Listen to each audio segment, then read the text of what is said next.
Hello বন্ধুরা, আসসালামু আলাইকুম। আশা করি সবাই ভালো আছেন। বন্ধুরা, আমরা কিন্তু অনেক সময় হটস্পট দিয়ে ইন্টারনেট ব্যবহার করে থাকি।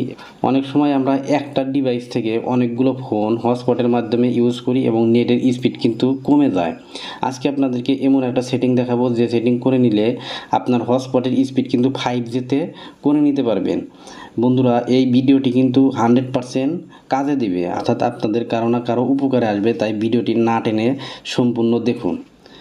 চলুন আপনাদেরকে দেখিয়ে দেই কীভাবে হটস্পটের ইন্টারনেটের স্পিড 5Gতে করে নেবেন। তো আপনারা উপর থেকে নোটিফিকেশন বার নিচের দিকে টান দিলেই এখানে দেখতে পাবেন হটস্পট নামের একটা অপশন। আপনারা এই হটস্পটটাকে চাপ দিয়ে ধরে রাখবেন। তো চাপ দিয়ে ধরে রাখার পরে দেখতে পাবেন মোর একটা অপশন আছে। এই মোর অপশন এখানে ক্লিক করবেন। মোর অপশন ক্লিক করার পর এখানে দেখেন হটস্পট সেটিং নামের একটা অপশন আছে। আপনারা কি করবেন, হটস্পট সেটিং এখানে ক্লিক করে দিবেন। ক্লিক করার পর দেখেন নিচের দিকে এপি ব্যান্ড নামের একটা অপশন আছে।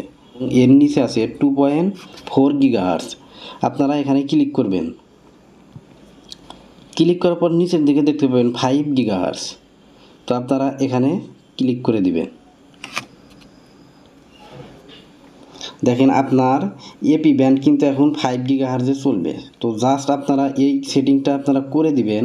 করে দেওয়ার পর আপনার ওই ডিভাইস থেকে আপনি হটস্পট কানেক্ট করে আপনি ইন্টারনেট চালান, দেখবেন আপনার ইন্টারনেটের স্পিড অনেক গুণে বেড়ে যাবে এবং আপনি তখন ফোনটা ইউজ করে অনেক মজা পাবেন। তো এরকম ইন্টারেস্টিং ভিডিও পেতে চ্যানেলটি সাবস্ক্রাইব করে চ্যানেলের পাশেই থাকুন। ভিডিওটি দেখার জন্য ধন্যবাদ। আসসালামু আলাইকুম।